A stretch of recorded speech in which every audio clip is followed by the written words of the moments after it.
In the wilds of a room, the humble Bluetooth speaker prepares to perform its courtship ritual, pairing. With a soft chime, it signals its readiness to connect, hoping a compatible mate responds. When activated, it roars to life, filling the space with powerful song, a performance that unites human and dance and off-key singing.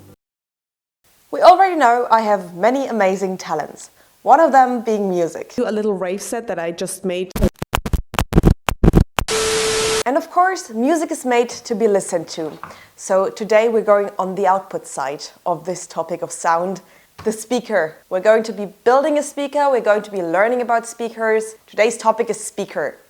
From the phonograph to MP3, sound recording and subsequent replaying is now considered to be one of the arguably most significant changes in the music industry in the last centuries. And it has changed so much even in our lifetime. I mean, I remember still listening on cassettes that then turned into CDs. That today is everything on my phone because I don't own like a CD player anymore. But I do own speakers because, of course, even if sound recording has changed, the output kind of hasn't. So we still kind of have to listen, whether it be via headphones or through speakers. One of my last videos has been building a microphone, and I got a comment there already telling me that a speaker is basically a microphone backwards. Because whereas a microphone turns mechanical energy, so our speaking voice, into electrical energy, a speaker turns this whole circuit around again, turning electrical energy into mechanical energy so that the sound waves can reach our ear and we can hear them. So, let's build a speaker. Here's what you'll need to build your speaker. Copper wire. We will forever be enslaved to magnet wire. Magnet. We need a strong neodymium magnet, strong enough to make your finger go to the like button right now. Paper or plastic cone. Get creative. We are getting creative as well. I'm literally using a cornflakes box. Cardboard tube for the coil.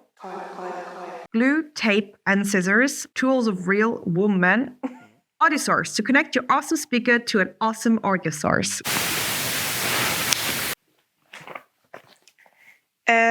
A brief history of the speaker. Before we get our hands dirty, let's take a quick trip through time. In 1861, the elementary school teacher Philip Rice showcased his telephone that he had invented to the Physical Society in Frankfurt. However, he was unable to convey the significance of this invention to his audience. About 9 years later, in 1870, Thomas Edison, who we all know from the light bulb, then conducted his experiments with his phonograph, which was really the first kind of recording device in a way, if you could say, because it could record what you were saying, like a wax spool, and then also play it back again. But that device was just a bit rudimentary still. And then, as we all know from the last video, on March 10th, 1876, Alexander Graham Bell made the first telephone call and also patented his invention of the telephone. So the development of the sound transducer or speaker kind of occurred more or less accidentally or in parallel with these advancements. While the main goal was kind of always to transmit or record speech, of course you also needed a device to play it back to you again. As a logical result, the speaker's design is literally a microphone turned backwards in a way. The first practical moving coil loudspeaker, the direct ancestor to the one we're building today,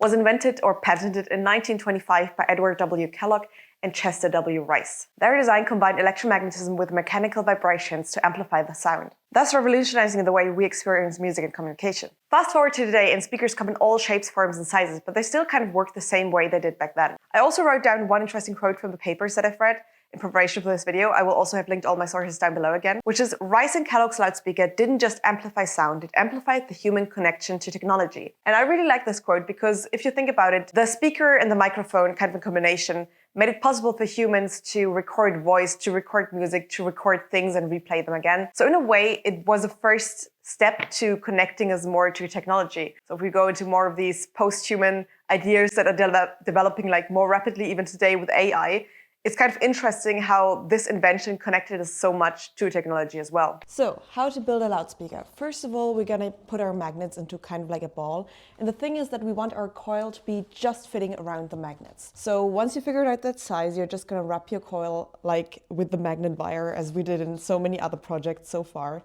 And I'm also gonna link, by the way, the video down below that I'm referencing. But basically what we're gonna do next is build a contraption that allows like the air to vibrate above the coil and the magnet. So that's what we're doing here. And then you're gonna make like the speaker cone as well to go on top of that. Don't forget to also sand off your edges of the magnet wire because they are always enameled. So if you want to connect them later, you definitely need to You definitely need to sand off the isolation for the enamel there. With our aux cable, some of them have 4 or 3 cables. One is usually ground, then the other, like the green one, is microphone that I'm not using here, and then red and white are usually left and right audio channels, so we just need to connect to one of them because we're building a mono speaker here. In my case, I used the red one, and the black one is the ground wire. So once we connected those with our loudspeaker, you can attach it to your phone or your computer or wherever you want to plug your aux cable in, and make sure you turn the volume up all the way to be able to hear something. Okay, good morning. It's like 9 a.m. on a Saturday. Just finished the speaker project and it works, which is a new thing for me because nothing ever works at first try. I'm not ready yet for the day, but I just wanted to show you that it works. So I brought my good microphone to catch the sound because it's very silent. It's not like a loudspeaker. But again, it's about proof of concept, and you can make this better by adding a battery or something like external power, because this is just now powered by my computer. So I'm gonna plug this speaker here into my computer.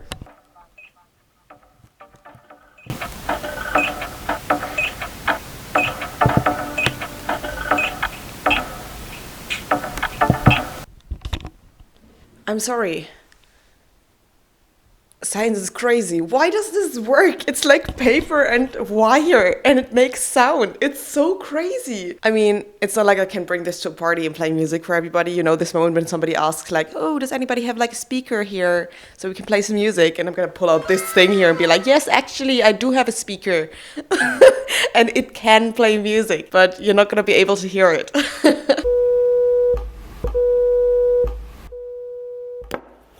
Okay, so welcome to the studio. As you just saw, this thing here is basically like a bass shaker, they call it, or that's also what you could call a loudspeaker, I guess, in a way. There's also a magnet in there. So if you put it to something, you can see it's magnetic. I think I have some capacitors here. See? There's like a capacitor sticking to it now. So yeah, it is kind of magnetic in a way as well. It works still the same way that I've showed you before. I don't think I've mentioned it, but the whole reason why I wanted to get into speakers in the first place was actually to make things vibrate. And no, get your mind out of the gutter. I'm not speaking about things you're probably thinking about. I'm speaking about this. I wanted to make shakers vibrate. And the way that it works is basically the same way that a speaker works, because I'm just sending a signal here to get like a mechanical or a physical movement that of course is kind of connected to a sound. So one of the big things that I struggled with actually when making this code was trying to keep the sound as low as possible, because it would be like a loud beep when it vibrates. So I have like a very strong capacitor, because I finally get my box of capacitors here. So be proud of me. I went Black Friday shopping for capacitors. Bruh.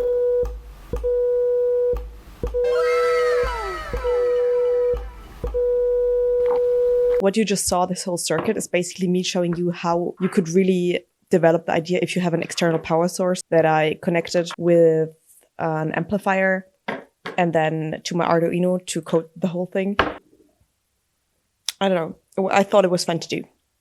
So what is actually happening? Why do we hear sound when we have something like this? Basically, the audio signal that is coming through the aux cable and into our coil creates like a fluctuating electric field because of the magnet that's in the middle of it as well. And this in turn causes everything to vibrate a little bit. And because we have this diaphragm on top of here, so this is really just a very rudimental thing. Usually we would have them way more together so the vibrations can be much stronger. But basically because this vibrates, it then by this mechanical movement creates sound. So for these vibrations that are generated here, then this cone up here is kind of like a natural amplifier in a way. And this is also why, if we look back in history, a lot of the old loudspeakers were really, really big. Like they had really big cones because they just didn't have a mean of like electrical amplification yet. So they used just the physical attributes of the speaker to make the sound louder. So that's, kids, why size doesn't matter except when it does, I guess. Today's loudspeakers still work generally with the same concept. So that is why when I showed you like the bass shaker, it was magnetic as well, because they still kind of have that magnet inside of it. They just are more refined with neodymium magnets, so magnets that are just smaller and stronger in total. And also they use electric circuitry to enhance the electric current flowing through it, and through that enhancing the signal that is coming through it as well. Then there are also, of course, different kind of loudspeakers, but I don't want to go into them. But if you remember the microphone video, there were like ribbon microphones and all of these kinds of things. If you in turn turn those back again, that makes like ribbon loudspeakers in a way. So this moving coil loudspeaker that we made here is still the most common type of loudspeaker that you find nowadays. The loudspeaker is much more than a box. It's a bridge between the unseen electrical world and the sense of our hearing. That's another fantastic quote that I plucked out of one of the papers that I've read. And it ties into the quote that I said in the very beginning, the one where it brings us closer to electricity or technology in a way. I think that this box really ties electronic things to our senses again, to our perception. So that is why I think speakers are truly amazing, because they generate something that we can in turn perceive again. And also, what would a world be without music, without sound, or without being able to like telephone or call our loved ones when they are across the continent or not in a close vicinity?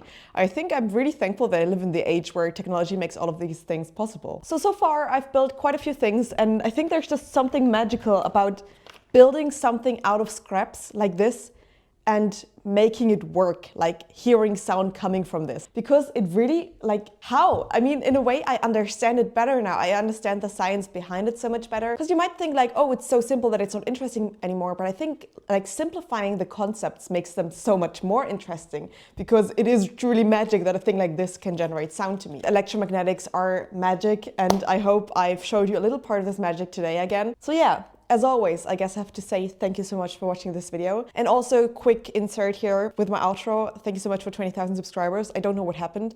I looked back on my New Year's resolutions actually, and one of my goals was to get 1,000 subscribers on my YouTube channel. And that was one of my goals for 3 years. You might have noticed that I don't have time to produce like a lot of videos. So I'm even more glad that people come back and still watch these and find them interesting. And I hope to see you in the next year if you want to stick around.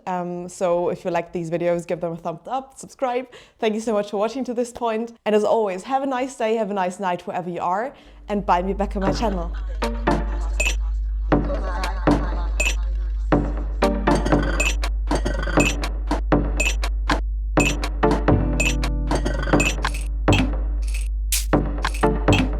I'm done.